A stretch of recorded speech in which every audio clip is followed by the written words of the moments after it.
जो आप मेरे हाथ में देख रहे हैं ये एक कैप्सूल है। इसको लोग आमतौर पर DSR कैप्सूल नाम से जानते हैं और इसका इस्तेमाल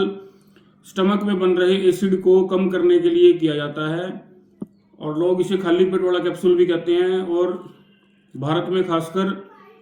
इस कैप्सूल की खपत बहुत ज़्यादा है क्योंकि बहुत सारे लोग सालों साल इस कैप्सूल का इस्तेमाल करते हैं,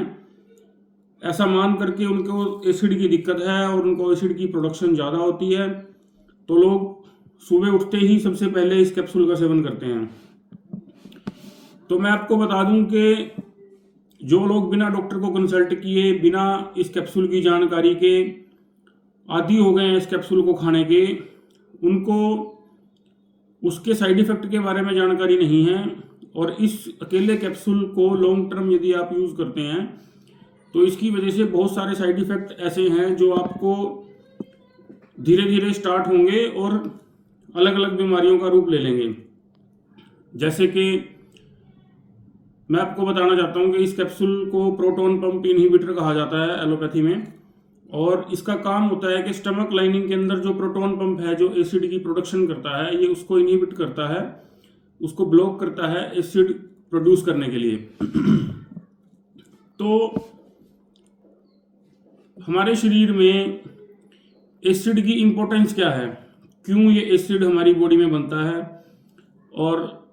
अगर ये बनता ही है तो फिर इसको कम क्यों करना है।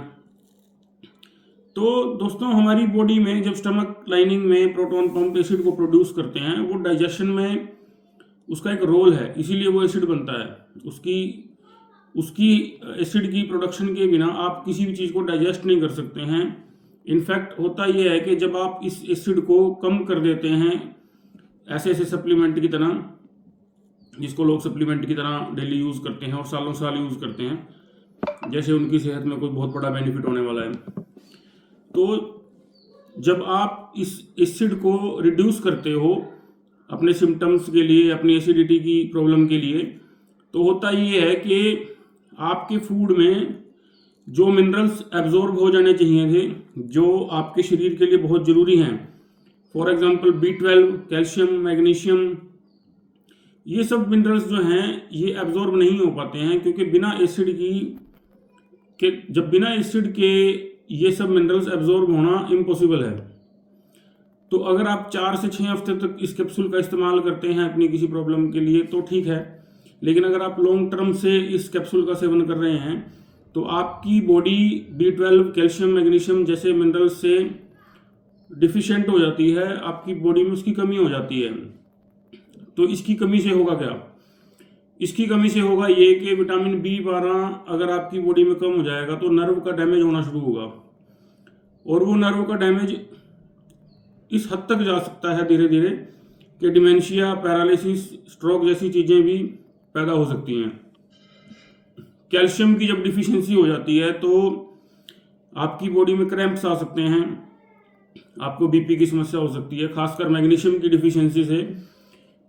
हाइपरटेंशन रहने लग जाती है और लोगों को BP की बीमारी पैदा होकर उसके लिए फिर अलग से गोली चलानी पड़ती है। तो जो बेसिक न्यूट्रिएंट्स हैं, आपकी बॉडी का जो फ्यूल है, वो ही इस कैप्सूल की वजह से आपकी बॉडी में एब्जॉर्ब होना बंद हो जाता है। तो आप खा रहे हैं, क्या खा रहे हैं, वो सब यूजलेस है। दूसरा,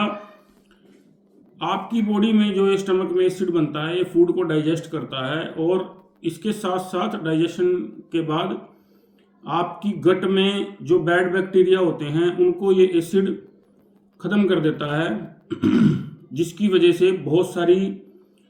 टाइप ऑफ इन्फेक्शन से आप बच जाते हैं। लेकिन जब आप इस कैप्सूल का सेवन लगातार करते हैं तो आपकी बैक्टीरियल इन्फेक्शन के लिए जो ससेप्टिबिलिटी है वो बढ़ जाती है, क्योंकि बैड बैक्टीरिया आपकी बॉडी में अटैक कर सकते हैं। तो उस केस में न्यूमोनिया के जो बैक्टीरिया हैं वो आपकी बॉडी में ग्रो कर सकते हैं और आपको एक अच्छे खासे इन्फेक्शन का सामना करना पड़ सकता है, और कभी कभी इस तरह के इन्फेक्शन जानलेवा भी होते हैं।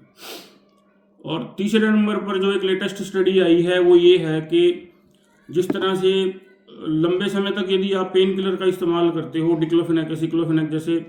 पेन किलर यदि आप लंबे समय से खाते आ रहे हो, तो आपको किडनी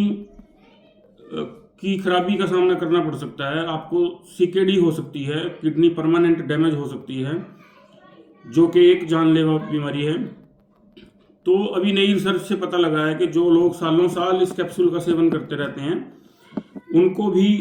सीकेडी हो सकती है, उनको भी किडनी डैमेज होकर डायलिसिस और जान जाने का खतरा भी हो सकता है। तो इसका ऑप्शन क्या है? आपको यदि एसिड बन रहा है तो इसके लिए आप क्या कर सकते हैं? अब आपका क्वेश्चन यही होगा कि अगर हम कैप्सूल ना खाएं तो फिर सेफ जो ऑप्शन है वो क्या है? तो दोस्तों, आयुर्वेद में इसको अम्ल पित्त की संज्ञा दी गई है। जब आपकी बॉडी में आपको एसिड के रिफ्लक्स के सिम्टम आने लगें तो उसको अम्ल पित्त कहा जाता है। और उसमें भी फिर अम्ल पित्त में ऊर्ध्व अम्ल पित्त और अधो अम्ल पित्त, दो तरह की डिवीजन है। जब आपको एसिड का रिफ्लक्स ऊपर की तरफ आता है और छाती में बर्निंग महसूस होती है, गले में खट्टे डकार आते हैं, जिसको आप GERD के नाम से जानते हो, इसको आयुर्वेद में ऊर्ध्व अम्ल पित्त की संज्ञा दी जाती है। और जब यही एसिड नीचे की तरफ मूव करके आपको सिम्टम देता है तो उसको अधो अम्ल पित्त कहते हैं। और इसे आयुर्वेद में आमाजीर्ण, विदग्धाजीर्ण, इस तरह की संज्ञाएं भी दी गई हैं। बहुत विस्तार है से टॉपिक है, लेकिन आपको ब्रीफ में बताऊं, आप सिर्फ आंवले का चूर्ण,